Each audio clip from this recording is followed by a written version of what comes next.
আমাদের মুসা নবী আল্লাহর সাথে ডাইরেক্ট কথা হইতে পারতাম। তো একদিন আমাদের মুসা নবী আল্লাহর একটা প্রশ্ন করলা, হায় আল্লাহ, তুমি তো আমার অনেক প্রিয়, তাইলে তোমার প্রিয় কে? আমাদের আল্লাহ মুসা নবীর ওইটাই কইসলাম, শুনো, যেই মানুষে বদলা লইতে পারে, যে মানুষের বদলা লইবার তাকত আছে, এই মানুষে বদলা না লইয়া আমার উপরে ছাড়িয়া দিলাইছে, দিয়া কয় আমার আল্লাহ তোর একদিন বিচার করবা।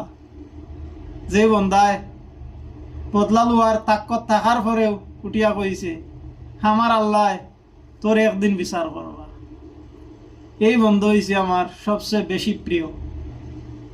তো ভাই অকল বই নকল, সে যদি তোমার সাথে কিছু করে বদলা লওয়ার কোশিশ করিও না।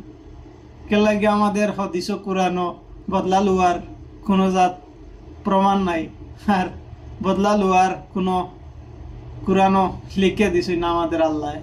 আমাদের আল্লাহ ওইটাও কইছেন, যে মানুষ সবচেয়ে বেশি প্রিয়, যে বদলা না লইয়াও আমার কাছে বিচার দিতে পারছে, ওই বন্দা আল্লাহর কাছে সবচেয়ে বেশি প্রিয়। তো আমিও ওইভাবে ভাই এখন বই নকল, কেউ যদি আমার লয় কিছু করে আর করই, তো আমি সিধা আমার উপরে বয়াত আছি না আমার আল্লাহ সারা কিছু দেখরা, হাসাও দেখরা, মিশাও দেখরা, আমি বেমানি করি আর না বদমাশমি করি আর না দুশ্মনী করি আর সব আমার আল্লাহ দেখরা।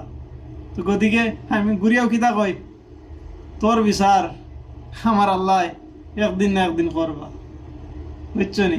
আমি যেটা কইছি আপনারা নিশ্চয় বুঝতে পারছো। তো আল্লাহর কাছে সব কিছু তুলিয়া ধরবা, বদলা না লইয়া। আল্লাহ হাফিজ।